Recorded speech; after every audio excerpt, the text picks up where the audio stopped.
بسط الأرض بقدرته على ماء الجمد قسم الرزق فلا ينسى من خلقه أحد ولم يكن له كفوا أحد الحي القيوم علي العظيم جواد الكريم حنان منان فعال لما يريد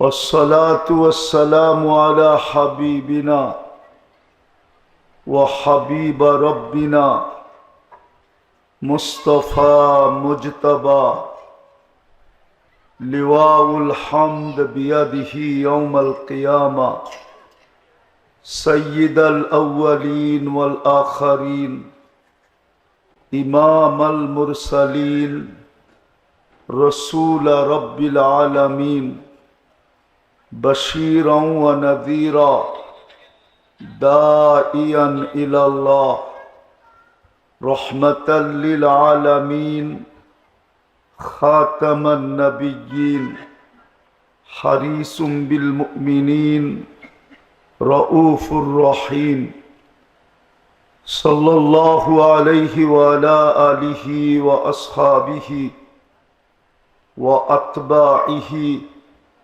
صلاة وسلاما كثيرا كثيرا أما بعد فأعوذ بالله من الشيطان الرجيم بسم الله الرحمن الرحيم أفحسبتم أنما خلقناكم عبثا وأنكم إلينا لا ترجعون وقال جل جلاله يا أيها الذين آمنوا اتقوا الله ولتنظر نفس ما قدمت لغد واتقوا الله وقال رسول الله صلى الله عليه وسلم اغتنم خمسا قبل خمس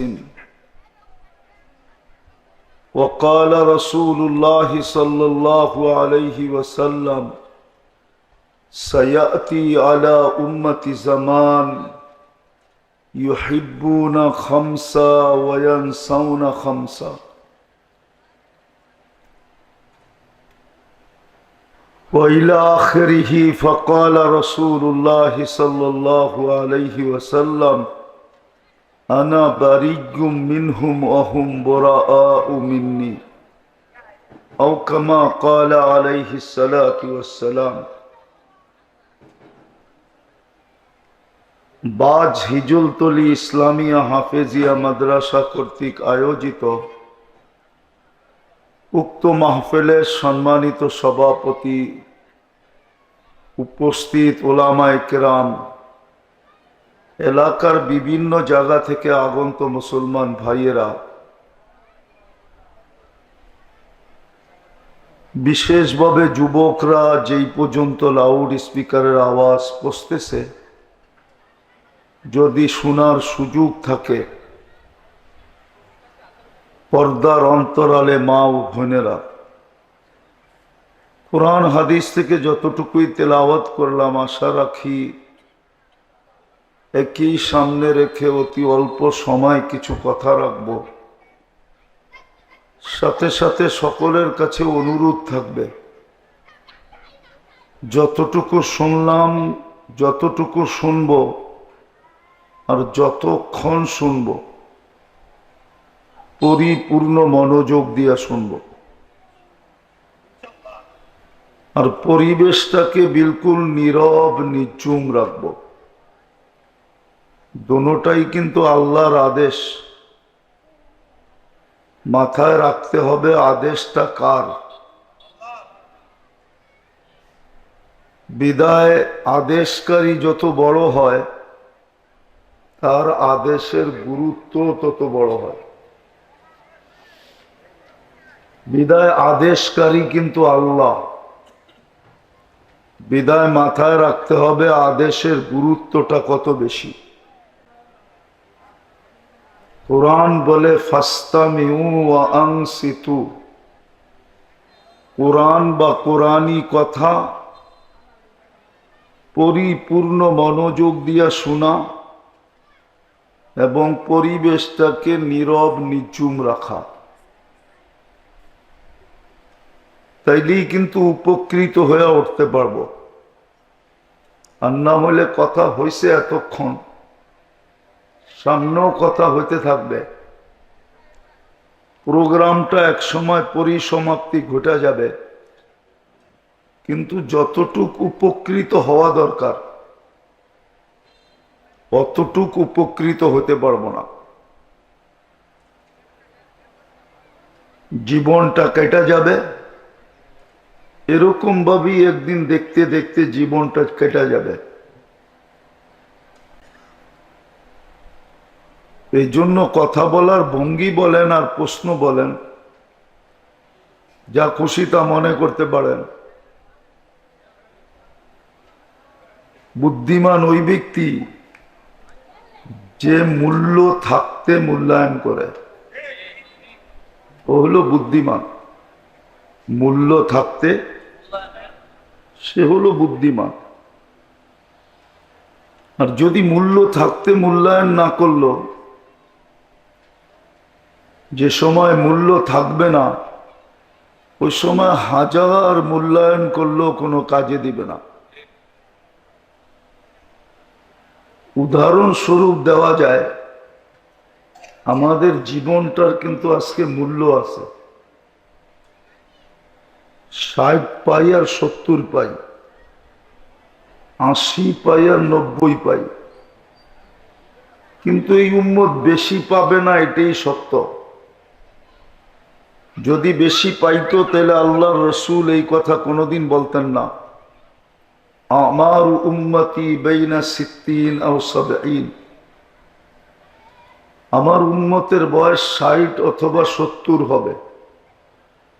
কলিলুম মা ইয়াতাজাওয়াজুন, 70-এর উপরে যারা পাবে তাদেরকে প্রত্যেক এলাকায় হাতের করে গোনা যাবে। ঠিক এই এলাকাও যারা 70-এর উপরে আছে তাদেরকে হাতের করে গোনা যায়, যে প্রত্যেক বাড়িতে 70-এর উপরে কয়জন আছে।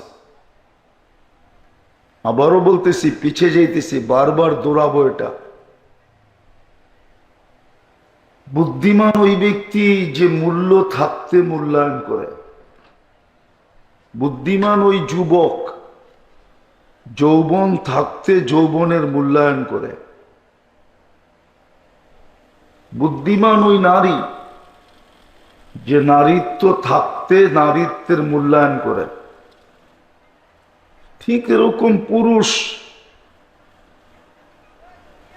পুরুষত্ব থাকতে সে পুরুষত্বের মূল্যায়ন করে।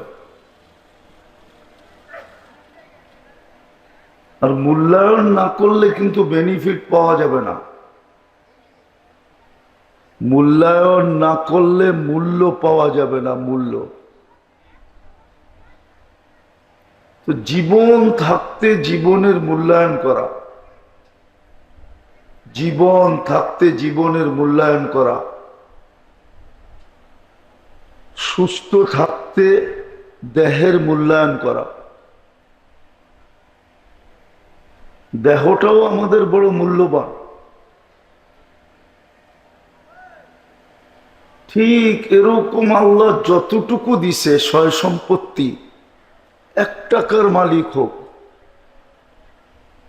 1 টাকা পকেটে থাকাকালীন 1 টাকার মূল্যায়ন করা, যেটাকে সম্পদ বলে, ধন সম্পদ মূল্যায়ন করা। মূল্যায়ন করলেই কিন্তু মূল্য পাবো, নাইলে মূল্য পাবো না। আল্লাহ কিন্তু এই মানুষকে মূল্য দিতে চায়। দুনিয়ার মানুষ মূল্য দিলে আর কতক্ষণ দেয়? কেননা সারা দুনিয়ার লেনদেনই হলো কাগজ দিয়া। কি দিয়া? সারা দুনিয়ার কারেন্সি কাগজের তৈরি। দুনিয়ার সমস্ত জায়গার লেনদেন হলো কাগজ। আল্লাহর লেনদেন কিন্তু কাগজ দিয়ে না। আমি একটু ঘুরে ঘুরে আপনাদেরকে নিয়ে যেতে চাইতেছি। আল্লাহর লেনদেন কিন্তু কাগজ দিয়ে না। মূল্যায়ন করলে মূল্য পাব,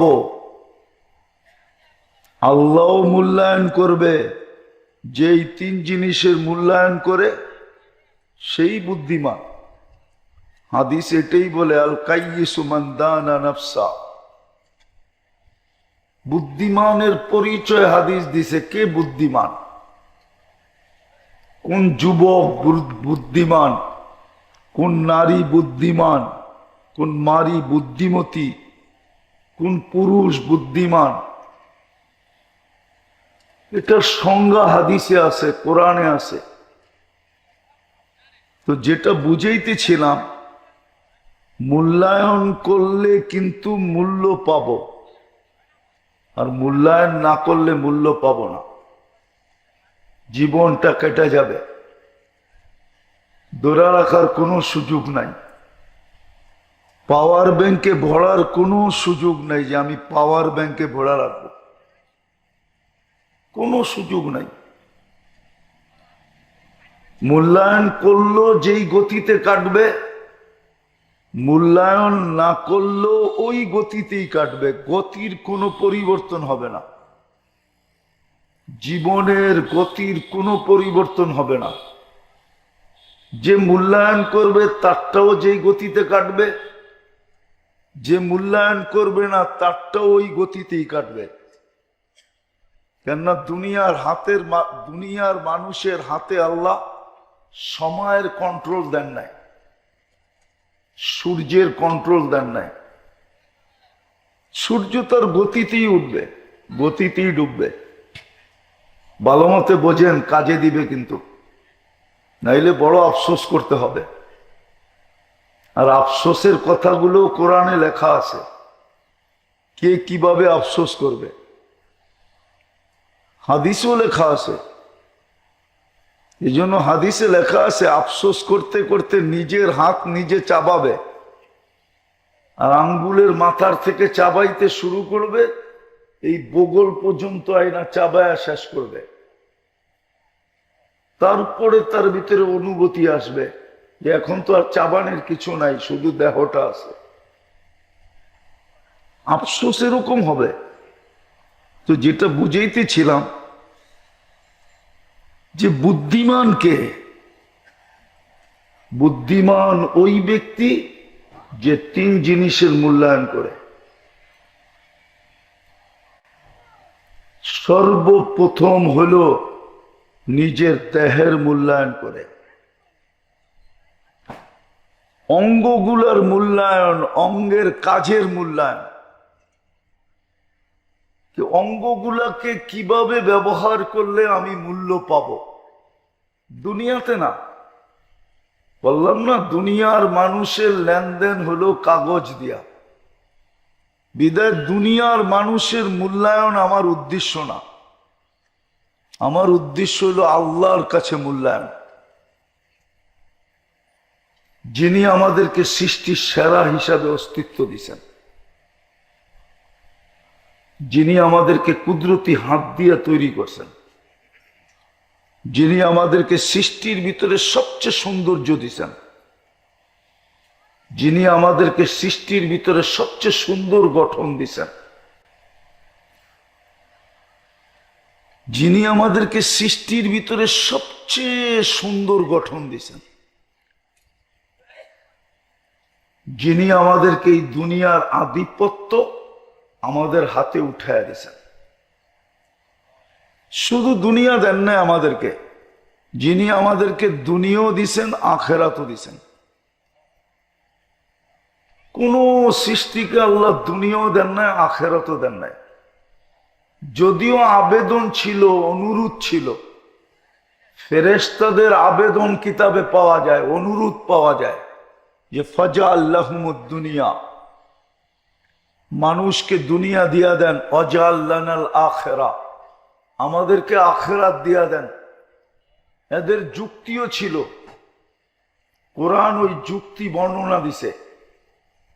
আতাজালু ফিহা মান ইউফসিদু ফিহা ওয়া ইয়াসফিকুদ দিমা, কেন বানাবেন? জমিনে যাবে, ফিতনা ফাসাদ করবে, জমিনকে রক্তে রঞ্জিত করবে, আপোষে কাটাকাটি, মারামারি, হিংসা বিদ্বেষ সব কিছু করবে এরা।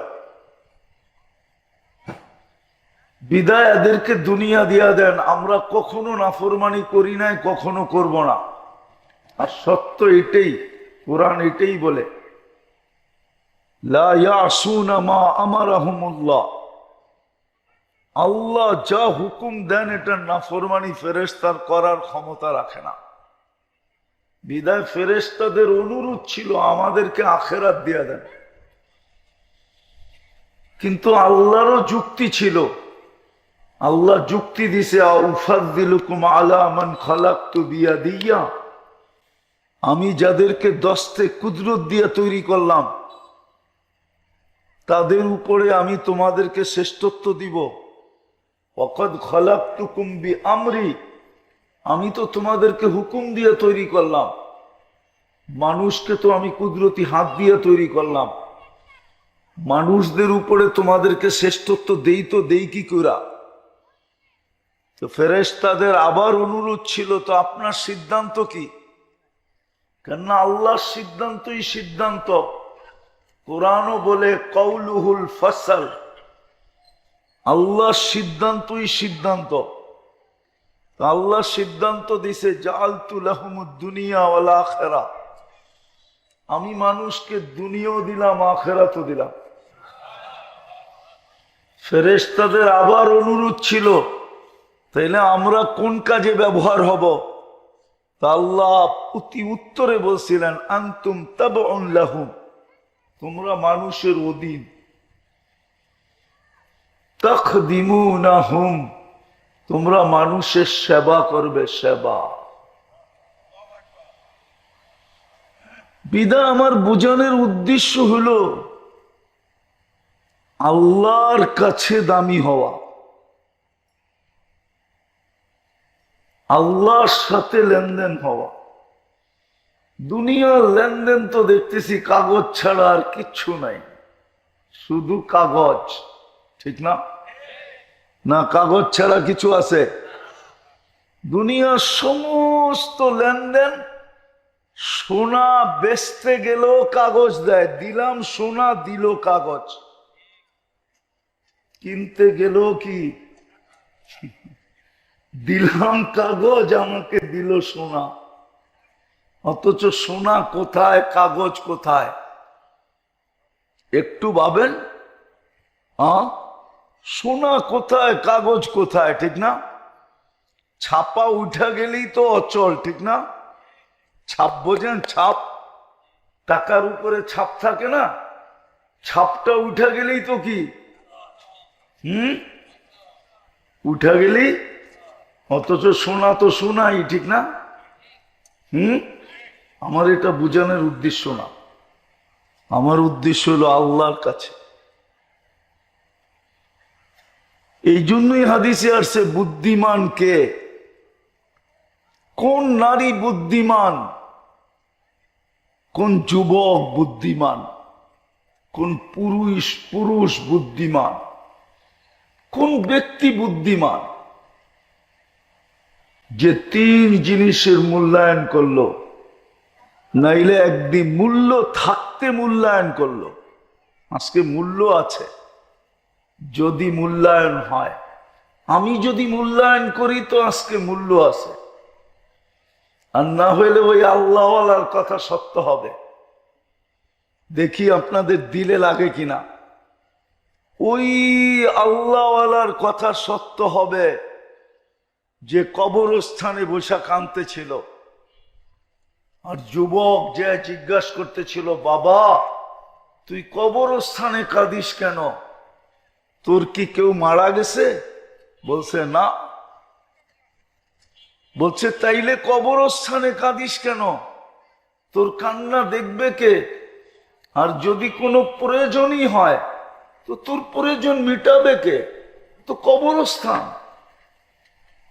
ছোট না, বিশাল কবরস্থান, হাজারো লক্ষ লোকের দাফন এখানে।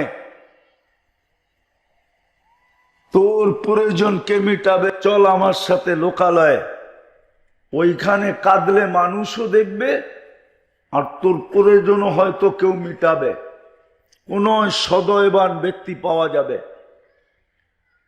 তা আল্লাহওয়ালা কানতে কানতে বলতেছিল, যুবক, যদি আমি তোমাকে বুঝাই তো তুমি বুঝবে ভালো মতে? হতে পারে এই শব্দই আপনার দিলে, এই কথাটুকুই আপনার দিলে লাগবে, আর হতে পারে এটার দ্বারাই জীবন চেঞ্জ হতে পারে। তো আল্লাহওয়ালা বলতেছিল, বেটা, আমি সচক্ষে দেখতেছি এই কবরের মানুষগুলা যখন উপরে ছিল, জমিনের উপরে, 24 ঘন্টা আল্লাহ ডাকতো মাফ করার জন্য, মূল্যায়ন করার জন্য 24 ঘন্টা ডাকতো। কিন্তু এই কবরস্থানের মানুষগুলা বেশিরভাগই হাত উঠাইতো না, মূল্যায়ন করতো না, মাপ পাওয়ার জন্য হাত পর্যন্ত উঠাইতো না। বেটা, আমি এখন চোখে দেখতেছি সবাই ভিতরে মাপ চাইতেছে কবরের ভিতরে, কিন্তু একবারও আল্লাহ তাকায়া দেখে না। মূল্যায়ন করতে চাইতেছে, কিন্তু বারবার জবাব আসতেছে, কোনো মূল্য নাই, নাই, নাই, নাই। এই জন্যই আমি কথা এটাই শুরু করছি যে বুদ্ধিমানের পরিচয় হলো 3 জিনিসের মূল্যায়ন করা।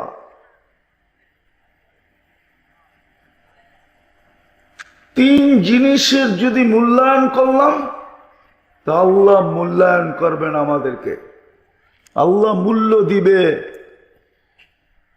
আল্লাহর মূল্য কি? এটাও আল্লাহ ঘোষণা দিছে, আমার মূল্য হলো জান্নাত। আমি তোমাকে জান্নাত দিয়া মূল্যায়ন করব, জান্নাত দিয়া, কাগজ দিয়া না। আজকে জীবনের মূল্য আছে। আমি 2-4টা দেখাইতে দেখাইতে আপনাকে যাই, তাইলে বুঝে আসবে সহজে। হ্যাঁ, কতক্ষণ পর্যন্ত মূল্য আছে আগে এটা দেখাই। কণ্ঠনালীতে রু আসার পূর্ব মুহূর্ত পর্যন্ত মূল্য আছে। আমি হাদিসের শব্দ দিতেছি, হাত্তা ইউগারগির। হাদিসের শব্দ হলো কণ্ঠনালীতে রু আসার পূর্ব মুহূর্ত পর্যন্ত। শুধু মূল্য না, অপেক্ষমান মূল্য। আল্লাহ মূল্যায়ন করার জন্য অপেক্ষা করবেন, অপেক্ষা। বন্ধু জিজ্ঞাসা করছিলেন, আমার উম্মতের তওবা কতক্ষণ পর্যন্ত কবুল করবেন?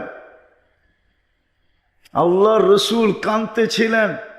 জিবরিল জিজ্ঞাসা করছে, কাঁদেন কেন?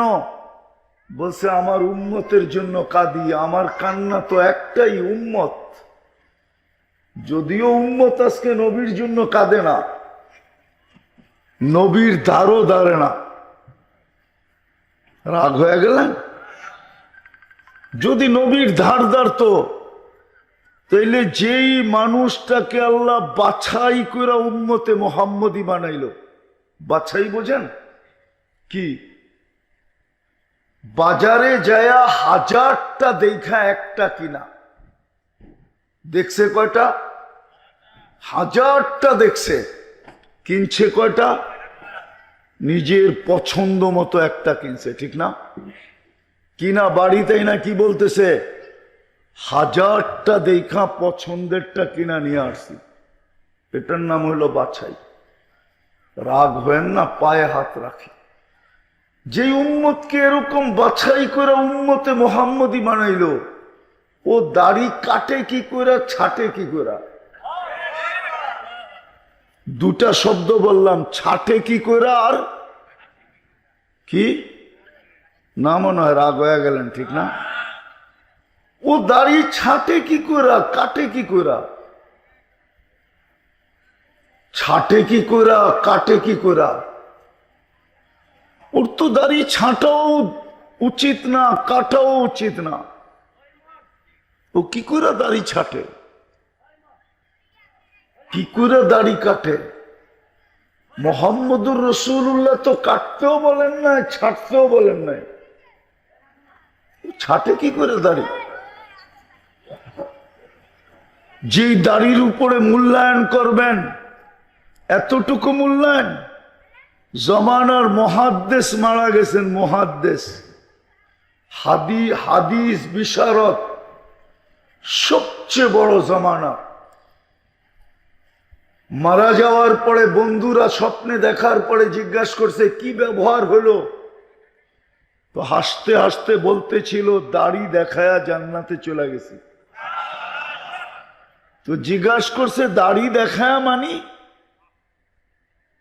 আল্লাহর সামনে যখন দাঁড়াইছি তো আল্লাহও জিজ্ঞাসা করছিল, ও সাদা দাড়িওয়ালা বুইড়া কিনিয়ে আসছস? তখন কোনো হাদিস মনে ওঠে নাই, শুধু দাড়ির হাদিসটা মনে উঠছিল, যে বেশি কিছু আনি নাই, সাদা দাড়ি আনছি, সাদা দাড়ি। তো আল্লাহ আরো রাগ হয়ে গেছে, শুধু সাদা দাড়ি, 80 বছর বয়স, শুধু সাদা দাড়ি। তো বলে তখন জোর দিয়া বলছিলাম আল্লাহকে যে আপনি কি ভুল বলছিলেন জিবরিলকে? জিবরিল কি ভুল বলছিল আমাদের নবীজিকে? আমাদের নবীজি কি ভুল বলছে সাহাবাদেরকে? সাহাবারা কি ভুল বলছে আমাদেরকে? হাদিসে কুদসি না বলল আপনার বাণী, ইন্নাল্লাহ লা ইয়াস্তাহি জি শাইবাতিন শাইয়াবা ফিল ইসলাম। যে মুসলমান অবস্থায় একটা দাড়ি পাকায় দিছে, একটাও, তার পাকা দাড়ি দেখলে আল্লাহ লজ্জা পায়, শাস্তি দেন না। হাদিস শুনানোর পরে আল্লাহ হাসি দিয়া বলছে সবাই সত্য বলছে, আমিও সত্য বলছি, তোকে মাফ করে দিলাম, যা। বলেন যেই উম্মতকে আল্লাহ বাছাই করে উম্মতে মুহাম্মদী বানাইল, যেই উম্মতকে আল্লাহ শ্রেষ্ঠত্বের মুকুট পড়াইল, কুনতুম খায়রা উম্মাহ, যেই উম্মতের জন্য এক রাত্র 83 বছর বানায়া দিল। কয় রাত্র? কয় রাত্র চিনেন তো? যেই উম্মত এক ওয়াক্ত নামাজ বাজামাত পড়লে 270 ওয়াক্তের সওয়াব পায়, 5 ওয়াক্ত পড়লে 1350 ওয়াক্তের সওয়াব পায়। যেই উম্মতকে এরকম রমজান দিলেন, প্রথমটা রহমতে ভরা, প্রথম 10 দিন, মধ্যের 10 দিন মাগফিরাতে ভরা, আর শেষের 10 দিন মুক্তিতে ভরা। বাছাই করার কারণেই তো আপনি এই যোগ্য, এই মর্যাদার অধিকারী, ঠিক না? হ্যাঁ, ওই উম্মত দাড়ি ছাটে কি করে আর কাটে কি করে? আমাকে বুঝান। ওই উম্মত দাড়ি ছাটে কি করে, কাটে কি করে? ওই উম্মত নবীর সুন্নতকে, আদর্শকে ঘৃণার পাত্র বানায় কি করে? বলেন, সুন্নত কি আমাদের কাছে ঘৃণার পাত্র না? না পাত্র না? একজন এখানে বলুক যে আমাদের ঘরের ভিতরে সম্মিলিতভাবে একটা সুন্নত আমরা সবাই পালন করি, এরকম কোন ঘর কেউ বলুক যে একটা সুন্নত ঘরের সবাই সম্মিলিতভাবে মনে প্রাণে পালন করি। একটা করলে আরেকটা করি না, আরেকটা করলে আরেকটা করি না, এইভাবেই তো। একজন করলে 3 জন করে না, ঠিক না? 2 জন করলে 4 জন করে না, ঠিক না? আপনি নবীর উম্মত হয়ে সুন্নত ছাড়েন কি করে? আজকে তো রব্বে কাবার কসম, মুহাম্মদুর রাসূলুল্লাহর সুন্নত যতটুকু মুসলমানের জীবনে দীক্ষিত, যারা সুন্নতের জন্য নির্বাচিত হইল, যারা মুহাম্মদুর রাসূলুল্লাহর রঙের জন্য নির্বাচিত হইল, ঢঙ্গের জন্য নির্বাচিত হইল, আদর্শের জন্য নির্বাচিত হইল, কালচারের জন্য নির্বাচিত হইল, হ্যাঁ, ওনার জন্য যারা নির্বাচিত হইল, হুয়াজতাবাকুম, কোরআন বলে আমি তোমাদেরকে নির্বাচিত করছি, নির্বাচিত।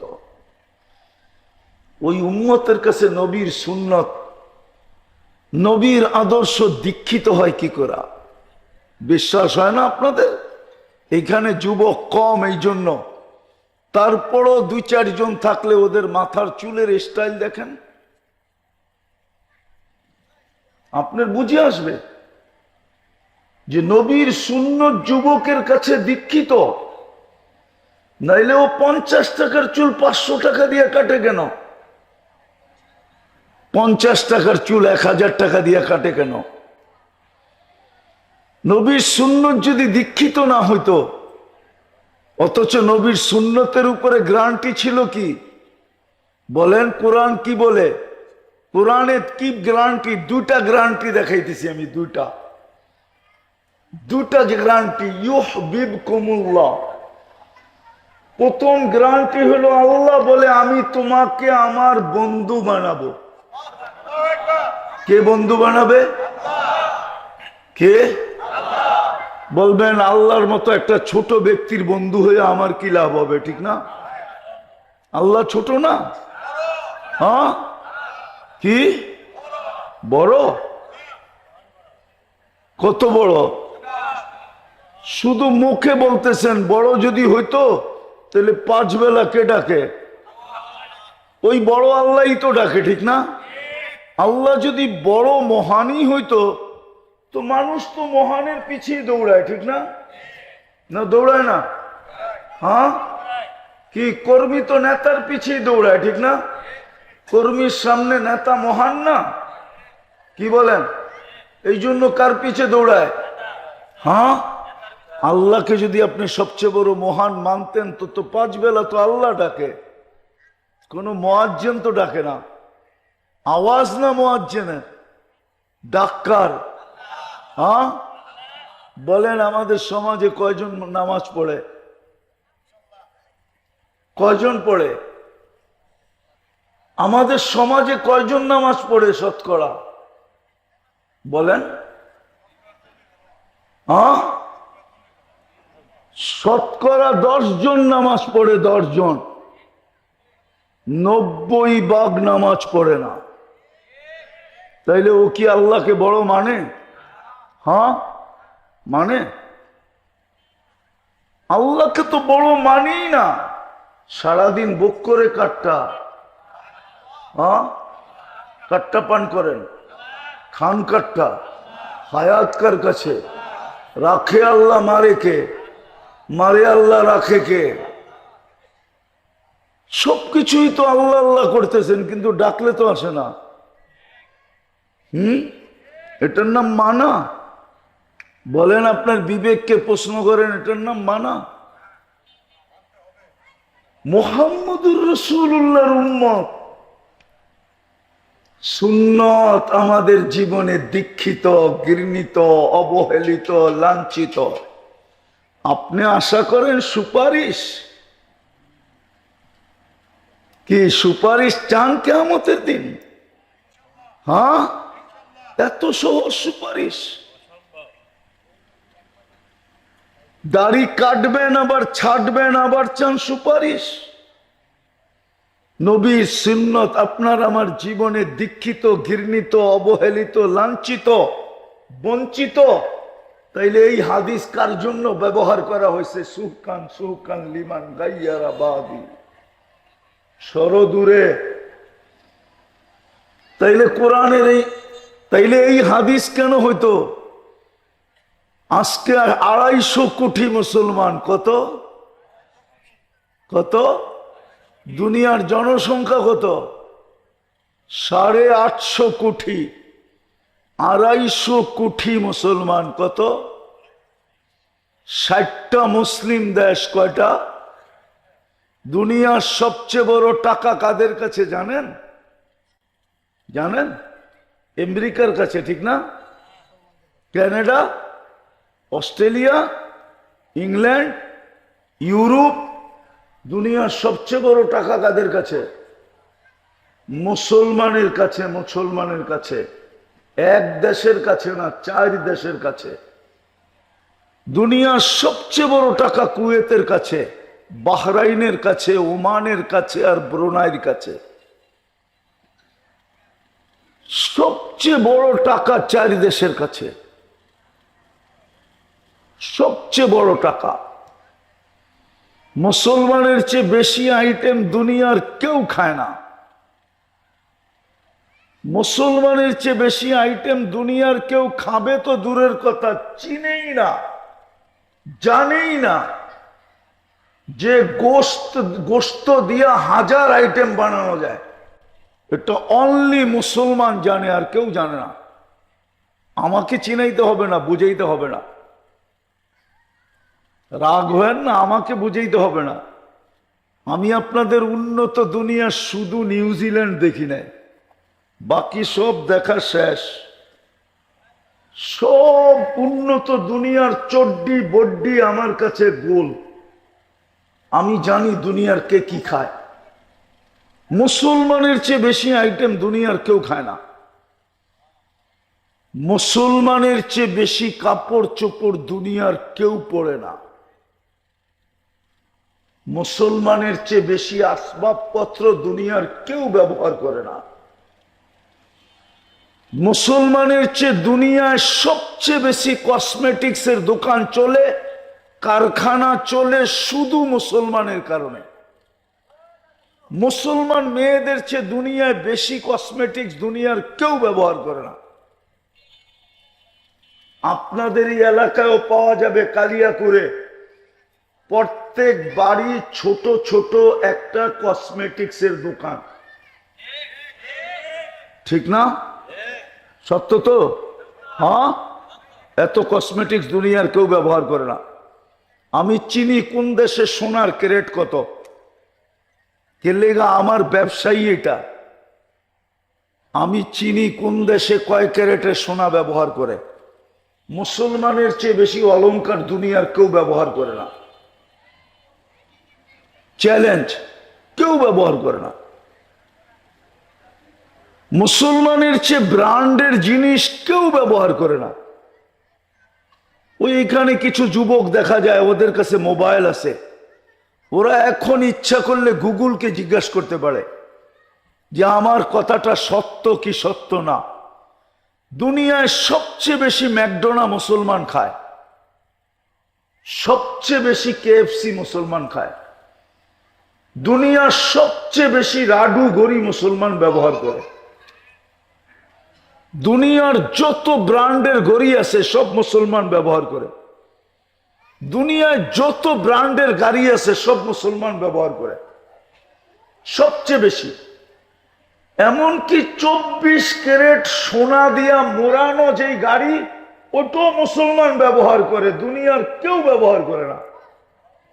দুবাইয়ের যুবরাজ ব্যবহার করে। এন্টার গাড়ির পাশ সোনার, ওটাও মুসলমান ব্যবহার করে, ব্রুনাইয়ের বাদশা ব্যবহার করে। এক গাড়ি না, একাধিক গাড়ি। আপনি নেটে জিজ্ঞাসা করেন, আমারটা কোটিং করে। তারপরও মুসলমানের এই দুরবস্থা কেন? কেন আজকে মুসলমান ঘৃণার পাত্র? কেন আমাদের যুবকরা ইসলামকে লাইক করে না? অথচ আল্লাহ বলতেছে ইন্নাদ-দীন ইনদাল্লাহিল ইসলাম। কেন আমাদের যুবকরা ইসলাম পছন্দ করে না? কেন মুসলমান মেয়েরা হিন্দুর সাথে পরকিয়া করে? ওরা কেন মুসলমানকে পছন্দ করে না? কেন? যুবতীরা কেন ইসলাম মুসলমান পছন্দ করে না? এখন তো যেই অবস্থা হইতেছে, না জানি কয়েকদিন পরে জোয়ার শুরু হয়। জোয়ার ঢল শুরু হয়, ঢল। ঢল বোঝেন? হতে পারে আপনার ঘরের মেয়েও মুসলমান পছন্দ করবে না, অন্য কাউকে পছন্দ করবে। নাউজুবিল্লাহ পড়া লাভ নাই। আমারটা শোনেন আর বোঝেন, তারপরে নাউজুবিল্লাহ পড়েন। কেন মুসলমান